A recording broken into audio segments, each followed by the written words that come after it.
So moving over to video number 2 now, so I'm just waffling on about things that I've been doing lately, just random stuff. I made a very, very nice rhubarb stir-up on Sunday. It was one of the most nicest puddings I've ever made. It was seriously divine. So simple to make. It's basically a little bit like Eve's pudding, which is a classic British pudding involving apples, a bit like a sort of sponge cake. Or sponge pudding, I should say. So similar to that, but with rhubarb instead of apple. It basically just involves self-raising flour, butter, which you rub in to make like breadcrumbs, as you would if you were making a crumble. But you then add a beaten egg and a little bit of milk, demerara sugar. What else was it? Yeah, you mix that all in. I think that was it. Mix it all in, and then you add finely sliced rhubarb, which you stir in, and then you just put it into a greased dish, bake it in the oven. I think it's about 25-30 minutes, and it rises up. So good. I think the recipe was for 6 people. I cut it down and made 3 portions, but I had some, and then I saved half for the next day, so essentially I had 1.5 portions, but it's so good, so yeah, I just cut it down, just easier that way. But yeah, so I had half on Sunday, and then I had the rest heated up in the microwave the next day. It actually tasted just as good heated up in the microwave, if not better, funnily enough. I think the flavours kind of come out a bit more.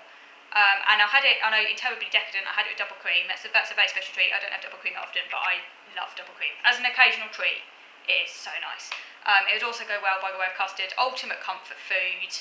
Can't beat it. Really nice. You can also make it with gooseberries. You could make it with cherries. You can make it with plums. You could use any fruit really. Apples. So I think I'm going to make it again when gooseberries are in season. I'd quite like to make a cherry version as well, actually, when cherries are in version. That would be nice. Kind of a little bit like a clafouti in a way, but a more stodgy, cakey version of a clafouti. Because obviously it's different to clafouti, because the clafouti is very low on flour and is a lot lighter. But still a similar principle other than that. Just sort of heavier version, really. So yeah, I might make that again. What else? Oh yes, so I'll be carrying on speaking to a psychologist. Speak to a psychologist every Tuesday. I'm overcoming my issues cooking fish. I have very little anxiety around it now. So that's one, what used to be a sort of phobia, which I have pretty much overcome. There is still some anxiety there, but it's very small anxiety now, and I'm really enjoying it, and I feel like it's a massive breakthrough on that level. And I had a really nice breaded place fillet on Friday. That was really, really nice with chips. It was a really nice fish and chips that I had. So that's a positive at least.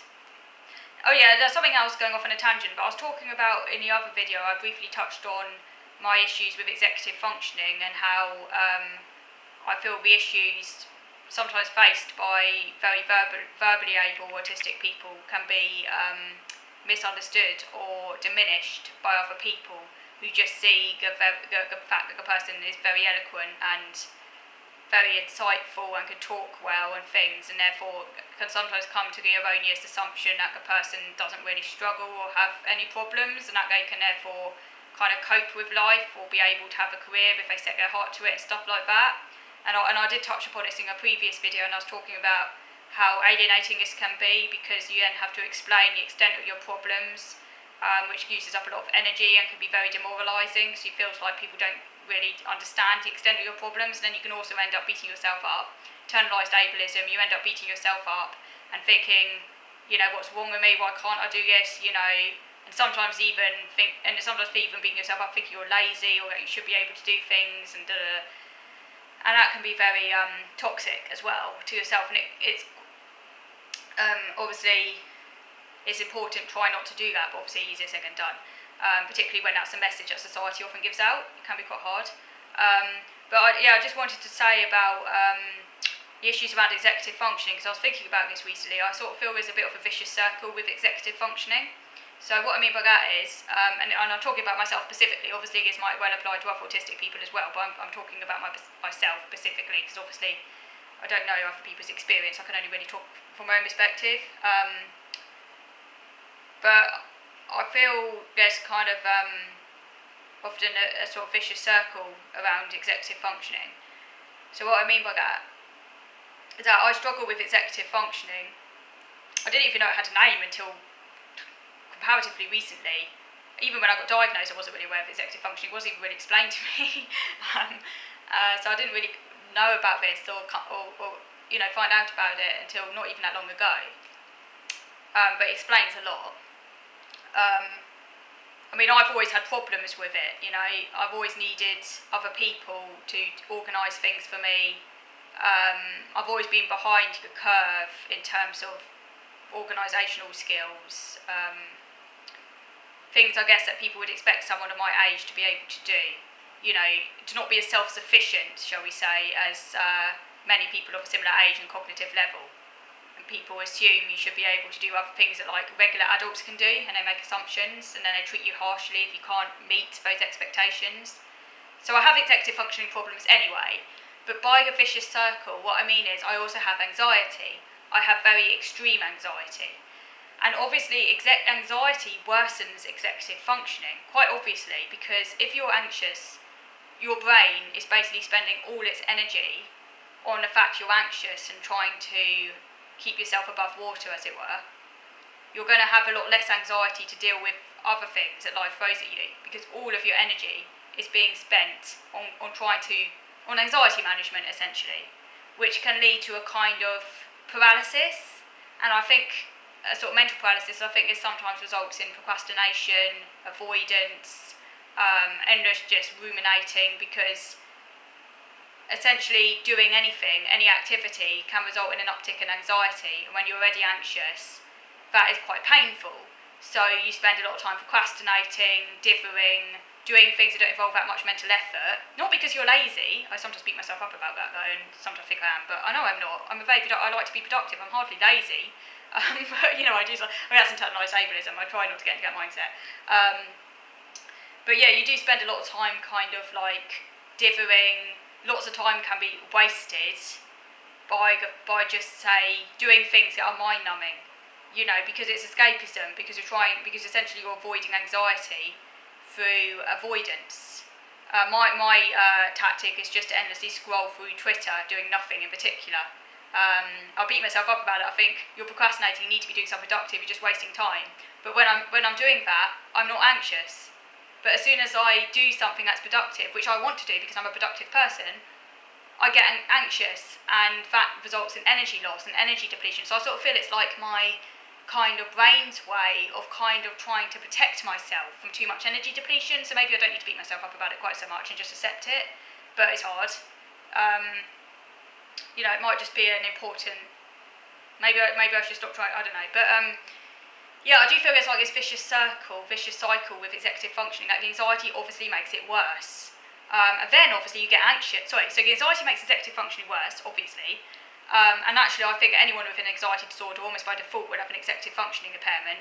Obviously, if you're autistic, that's going to be more severe because you already have an executive functioning impairment independent of the anxiety anyway. Bear in mind, I had this problem when I was a child, and that was before I was even anxious. So obviously, it precedes the anxiety. It's just the anxiety, I think, makes it worse. And also, as I talked about in another video, the anxiety is very much embedded in my neurology and autism anyway, so you can't really separate them anyway. And anxiety itself is possibly an executive functioning impairment for me anyway. In fact, I can't stop my brain from obsessing, because executive functioning can imply problems with inhibition as well. So they're all kind of interlinked anyway, on the neurological level. It's all like one big soup. But clearly anxiety makes the other executive impairments worse as well. Then you get anxious because of the fact that you're not being as productive as you would wish, and time's going by, and also there's a problem with difficulties making decisions and not knowing what to do and not knowing what to prioritise, and getting very annoyed because you want to be productive and you're aware of all the things you want to do but you can't do and it gets really frustrating. And that obviously increases the executive functioning problems as well. You get more anxious because you're not doing the things you want to do. Your executive function worsens. You get more anxious because your executive function is worsened. That anxiety makes your executive functioning worse. That makes you anxious because your executive functioning is so it goes on and on. And that's what I mean by the vicious circle of anxiety and executive functioning. So let me know what you think. But I do feel that this problem of extreme anxiety worsening a pre-existing executive functioning impairment is part of the reasons why, even if I didn't have OCD, obviously I feel if I didn't have OCD, maybe my executive function would be not as bad possibly, but then the OCD and the autism are also very much one for me, so I can't really separate the two anyway, and I do feel it's all part of one neurology anyway, and I don't think I'm ever going to be cured of anxiety because I think it is part of my condition, unfortunately. And yeah, it's emergent, it comes out of the autism, it was generated from the autism. Obviously the autism preceded the anxiety, but for me, some degree of anxiety was probably inevitable anyway, just the way my autism is.